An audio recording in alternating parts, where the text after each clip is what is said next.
preocupación, como decía yo al principio, después de que el viernes pasado la Suprema Corte de Justicia sacara su nueva política de protección de datos, donde no van a poder publicarse datos de personas acusadas o víctimas o testigos, etcétera.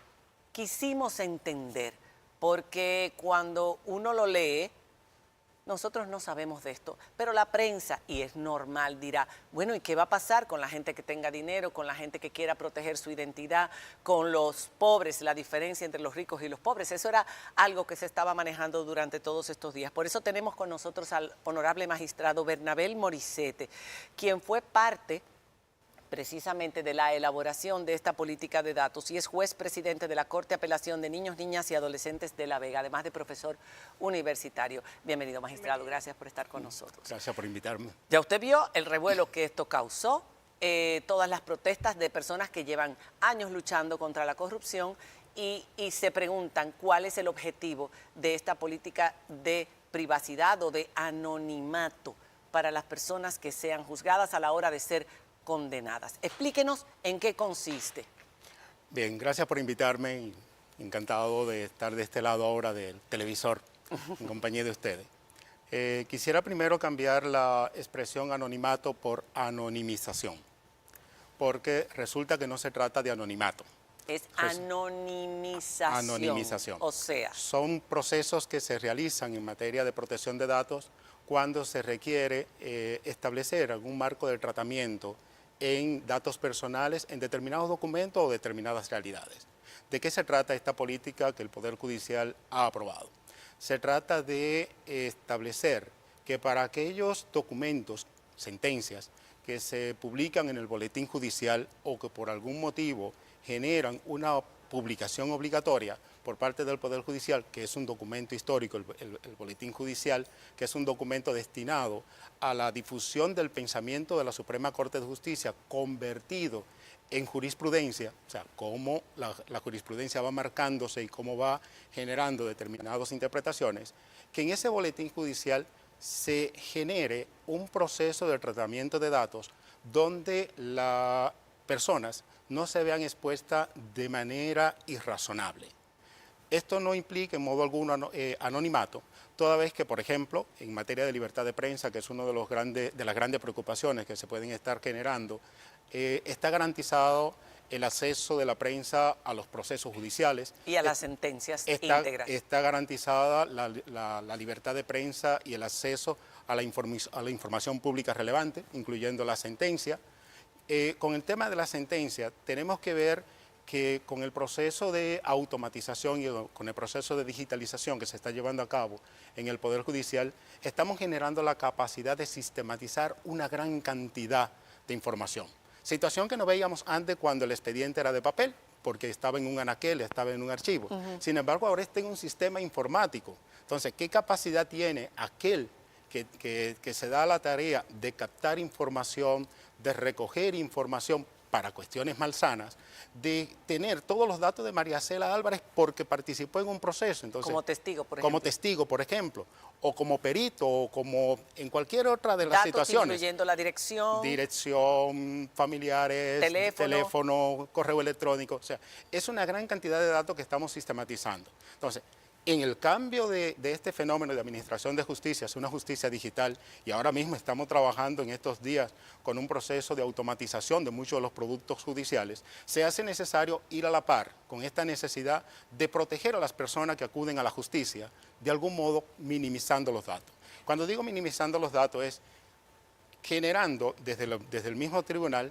una actividad dentro de la sentencia que permita deslindar aquellos datos que no son pertinentes para el caso, aquellos datos que no generan algún tipo de actividad desde el punto de vista de la ejecución de la sentencia o del cumplimiento de la sentencia o del contenido de la sentencia.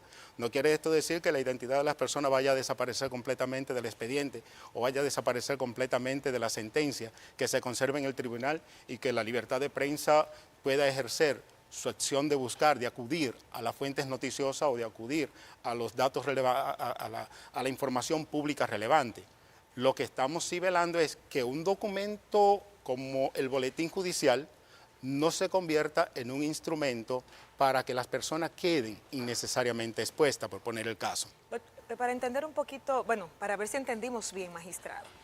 Estamos diciendo que esta medida solamente se aplicará a esa publicación que es el boletín judicial.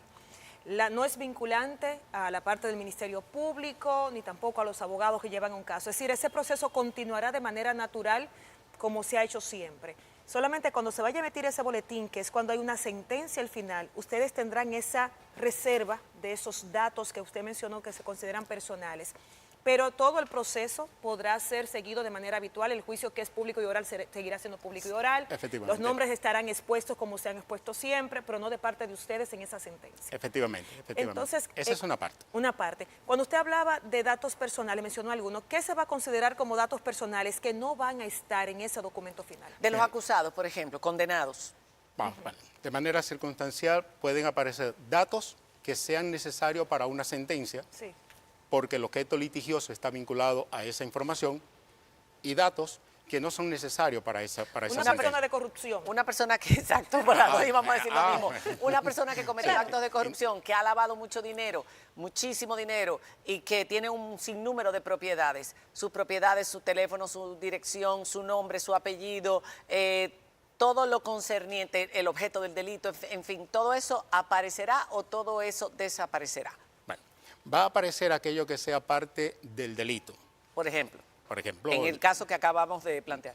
propiedades, o sea, porque el caso de corrupción es un caso particular. De hecho, veo en el reglamento costarricense para la protección de datos del sistema judicial que el caso de corrupción es uno de los casos que tiene como excepción en cuanto a la información que se va a suministrar.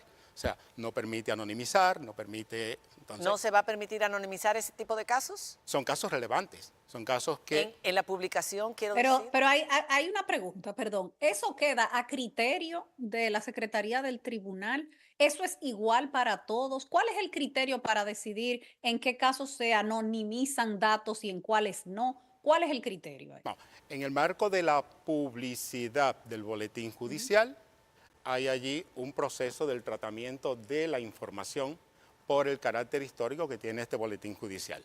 Ahora bien, en el tema del acceso... Perdón, magistrado. El carácter histórico va a quedar toda la vida, Efectivamente. pero también el internet se queda toda la vida, y Efectivamente. los periódicos ya se quedan toda la vida, ya todo se queda toda la vida, hasta las Efectivamente. tonterías que hace la gente. ¿Qué es lo que va a pasar con ese tipo de casos y de quién va a depender, como preguntaba Diana, en ese documento? Son casos de trascendental importancia, son casos que interesan a la justicia, y la política de protección de datos ha previsto que en esos casos habrá algunos matices que permiten establecer que la anonimización no se dé. No se daría en dado caso. Hay matices. Hay matices que pueden Hay matices que Sí, pueden- pero ¿quién decide que se publique o que no se publique? ¿Eso queda a decisión de quién? En este caso, como el boletín depende de la Suprema Corte de Justicia, es la Suprema Corte de Justicia la que toma la decisión en ese caso. Ahí está la preocupación, ahí está y la entiendo. Entonces, quien puede llevar un caso y quien puede solicitar y que se retire o que no se publique, ¿Las partes pueden solicitarlo? Esa es una pregunta. ¿Las Quien partes tenga pueden los solicitar que no se recursos. publiquen sus datos? En esos casos de relevancia, es una actividad que se realiza desde el punto de vista de la Suprema Corte de Justicia, lo que establece la política de protección de datos. O sea, no es una actividad que dependa estrictamente de las partes. Es decir, que las partes no podrían solicitarlo.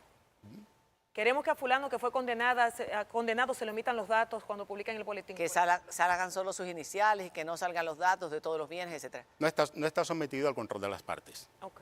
No está sometido a control de las partes, pero sí a la decisión de la Suprema Corte de Justicia. En este caso sí, en este caso no. Bueno, es una decisión que puede tomar la Suprema Corte de Justicia, obviamente. Ok. Es una decisión que la puede tomar.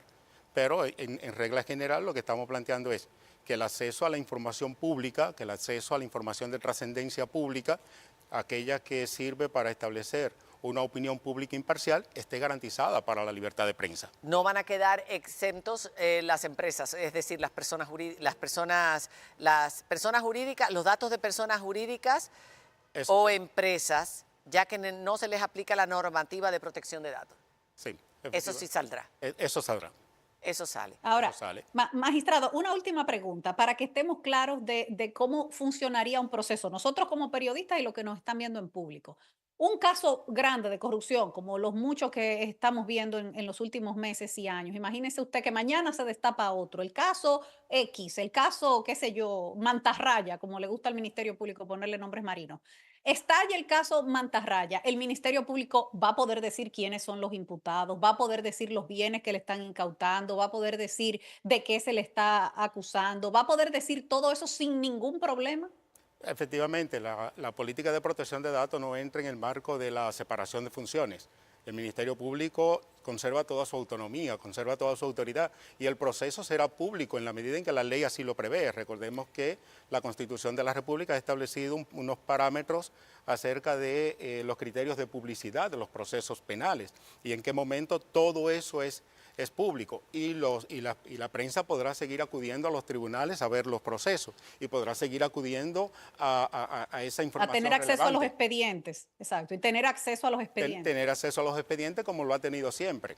O sea, Y en caso de una persona acusada de pedofilia, por ejemplo, de abusar de menores, que haya sido juzgada y que haya sido condenada, la información de esa persona estará bajo anonimización de datos, que es nueva para mí la palabra. Vamos a ver, estamos hablando de dos o tres realidades allí. Una cosa es la anonimización de datos para la publicidad de la sentencia, la publicidad en el boletín judicial, y otra cosa es la minimización de datos, que es otro de los fenómenos, que es el que se pondrá en práctica. Eso se entiende. En el marco de la elaboración de la sentencia, porque hay datos que no necesariamente tienen que aparecer en una sentencia. Pero nombre, apellido. Sí, en la sentencia original estará todo eso y el acceso de la prensa A la sentencia original. Y de las personas privadas, por ejemplo, yo quiero saber si esta persona que está enseñando aquí o que tiene alguna, bueno, usted me entiende.